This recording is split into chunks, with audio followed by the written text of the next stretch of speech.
Ronaldo ရဲ့ရိတ်ကနေဘယ်တော့ထွက်နိုင်မှာလဲပေါ်တူဂီပရိသတ်များအားလုံးမင်္ဂလာပါခင်ဗျာ90 plus အားကစား channel လေးကနေအားလုံးကိုပြန်လည်ကြိုဆိုလိုက်ပါရစေပေါ်တူဂီအသင်းမှာအခုရက်ပိုင်းအတွင်းဖြစ်ပေါ်နေတဲ့အငင်းပွားမှုတွေကိုကြည့်လိုက်မယ်ဆိုရင်လူအများစုကလူငယ်ကျယ်ဝင့်ကြောင်း Neighbors ကိုပဲလက်ညှိုးထိုးနေကြပါရင် Ronaldo ကိုတမန်ကစားမတယောက်လို့ပဲလို့ပြောခဲ့တာကြောင့် Ronaldo ပေါ်မှာလေးစားမှုမရှိလို့တင်းကောင်းဆောင်ကိုစော်ကားလို့ဆိုပြီးတော့ပရိသတ်တွေကဝေဖန်နေကြတာပါဒါပေမဲ့ဒီကိစ္စကိုပေါ်ရန်အနေနဲ့မကြည့်ပဲနည်းနည်းရှိုင်းရှိုင်းကြည့်လိုက်မယ်ဆိုရင်ပိုပြီးတော့ကြီးမားလာတဲ့မိကုံတစ်ခုဖြစ်လာခဲ့ပါတယ်ပေါ်တူဂီလေဝိစင်အသင်းဟာ Ronaldo ရဲ့အသင်းဖြစ်နေတော့မယ်လား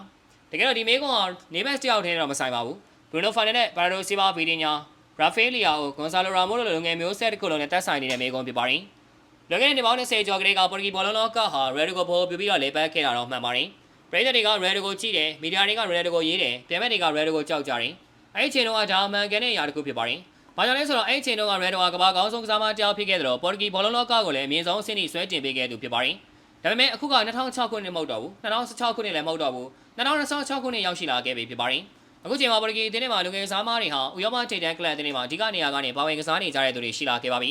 ဘရူနိုဖာနန်နဲ့ဆိုတာမန်ချက်စတာယူနိုက်တက်ရဲ့အသင်းကောင်းဆောင်ပါဘာရိုစီဘာကလည်းမန်ချက်စတာအသင်းရဲ့ရေးပါတဲ့ကစားမတယောက်ပါဗီဒီညာနဲ့နေဘတ်စတိုကလည်းချန်ပီယံလိနှစ်နှစ်ဆက်တိုက်ရရှိထားတဲ့ PSG အသင်းမှာကစားနေကြတဲ့သူပါဘောလုံးအကစားကိုချစ်မြတ်လို့တဲ့ညီကိုတွေအနေနဲ့ဂျာစီတွေကလည်းအရေးကြီးတဲ့အခန်းကဏ္ဍမှာပါဝင်နေတာပါအခုသိရတဲ့အသင်းရဲ့ဂျာစီတွေကိုပစ္စည်းမှန်ဈေးနှုန်းမှန်နဲ့စိတ်ချယုံကြည်စွာဝယ်ယူခြင်းနေဆိုရင်တော့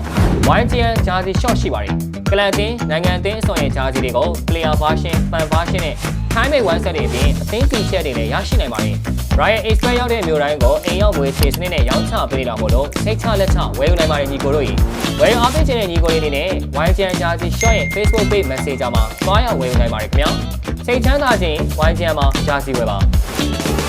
ါတို့ကဘောလုံးကိုဘယ်သူစီပေးရမလဲဘယ်လိုဆုံးဖြတ်ချက်ချရမလဲဘယ်လိုကစားရမလဲဆိုတာကောင်းကောင်းကြီးသိရှိပြီးသားကစားမတွေဖြစ်ပါတယ်ဒါပေမဲ့ပေါ်တူဂီဂျာစီကိုဝစ်ဆင်လိုက်တဲ့အချိန်မှာတော့ရအားလုံးကပြောင်းလဲသွားခဲ့ပါတယ်ပွဲပြီးရင်လူတွေမေးတဲ့မေးခွန်းကပေါ်တူဂီနိုင်ငံလားမဟုတ်ပါဘူးရယ်ဒိုကိုသွင်းခဲ့လားဆိုတာဖြစ်နေပါတယ်ပွဲရှုံးသွားခဲ့ရင်လည်းဘာကြောင့်ရယ်ဒိုကိုဘောလုံးပေးတာလဲဆိုတဲ့မေးခွန်းတွေကထွက်လာခဲ့ပါတယ်ဒီအခြေအနေဟာအသင်းအတွက်ကောင်းမွန်တဲ့အခြေအနေမျိုးတော့မဟုတ်ခဲ့ပါဘူးကဘာလာလို့ပြိုင်ပွဲကိုတယောက်တည်းနဲ့နိုင်မှုနိုင်ပါဘူးမက်ဆီတော်မှကဘာလာရရှိခဲ့တာဟာသူတယောက်တည်းဆွမ်းအားကြောင့်မဟုတ်ပါဘူး2020ခုနှစ်ကအာဂျင်တီးနားအသင်းအောင်မြင်ခဲ့တာမက်ဆီတယောက်တည်းအကြောင်းလုံးဝမဟုတ်ဘူးဒီမာရီယာ အေဗာရက်စ် မက်လင်စတာ အန်ဆိုဖာနန်ဒိုလိုလူငယ်ကစားမတွေကမက်ဆီရဲ့အရေးအောက်ကမပြောင်းသွားပဲကိုတောင်ဝင်ကိုထမ်းဆောင်ခဲ့ကြလို့ဖြစ်ပါတယ်ဒါပေမဲ့အခုပေါ်တူဂီအသင်းမှာတော့အဲ့လိုပုံစံမျိုးမြင်တွေ့ရဖို့ကခက်ခဲနေပါတယ်နေဘက်စကားကွန်ကြောင့်ပရိသတ်တွေဒေါသထွက်တာကိုနားလည်ပေးလို့ရပါတယ်ဒါပေမဲ့အဲ့စကားကိုဝေဖန်တဲ့ပုံစံကစိတ်ဝင်စားဖို့ကောင်းပါတယ်လူငယ်ကစားမတယောက်ကသူ့မိကိုပြောလိုက်တာနဲ့ Instagram အကောင့်တွေထဲအထိဝင်ပြီးတိုက်ခိုက်တာသူ့ချစ်သူကိုပါဆွဲထည့်ပြီးတော့ဘရူနိုကိုပါပြစ်မှတ်ထားနေတာတွေကဘာကိုပြသနေလဲဆိုတော့ပေါ်တူဂီဘောလုံးလောကဟာရယ်ဒိုကိုဝေဖန်လို့မရတဲ့အခြေအနေတစ်ခုတည်းရောက်နေပြီဆိုတာကိုပြသနေတာပဲဖြစ်ပါတယ်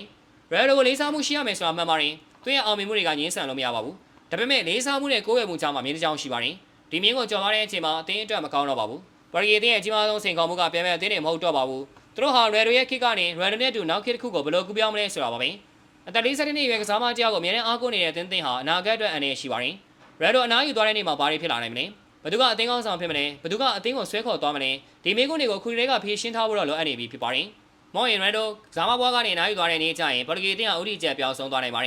်နေဘက်စ်ကအမားရမန်နဲ့ဆိုတာတက်ပိုရေးကြည့်တာကသူပြောရတာပဲဖြစ်ပါတယ်ဘာကြောင့်လဲဆိုတော့သူ့စကားဟာပေါ်တူဂီဘောလုံးလောကမဖြေရှင်းရတဲ့မိကုန်းတစ်ခုကိုထုတ်ဖော်လိုက်တာပဲဖြစ်ပါတယ်ရယ်ဒိုပေါ်တူဂီအသင်းရဲ့ကြီးမြတ်ဆုံးကနဝင်တယောက်ဖြစ်ပါတယ်ဒါပေမဲ့ပေါ်တူဂီရဲ့အနာဂတ်ဟာရယ်ဒိုတယောက်တည်းပေါ်မှာတော့မူတည်နေတာမဟုတ်ပါဘူးကဘာကိုရချင်နေဆိုရင်ပေါ်တူဂီကရယ်ဒိုကိုလေးစားရမှာဖြစ်တယ်လို့လူငယ်တွေကိုလည်းယုံကြည်ပေးဖို့လိုအပ်ပါတယ်မော်ရင်တော့ပေါ်တူဂီကရယ်ဒိုရဲ့အောင်မြင်မှုတွေကိုပဲအများနဲ့ပြန်ပြောနေပြီးအနာဂတ်ကိုတီးဆောက်ဖို့အချိန်မရတဲ့အသင်းဖြစ်သွားနိုင်ပါတယ်ဟုတ်ကဲ့ပါဗျာဗီဒီယိုကလောက်ပါပဲနောက်နေ့မှာလည်းအားကစားနဲ့ပတ်သက်တဲ့သတင်းချားတွေကိုတင်ဆက်ပေးတော့မှာဖြစ်တာကြောင့်ကျွန်တော်ရဲ့ page ကို like and follow လုပ်ပြီးဒီဗီဒီယိုလေးကိုလည်း share ပေးကြပါဦးလို့ပြောရင်းနဲ့ညီကောင်းချုပ်လိုက်ရပါတယ်ခင်ဗျာ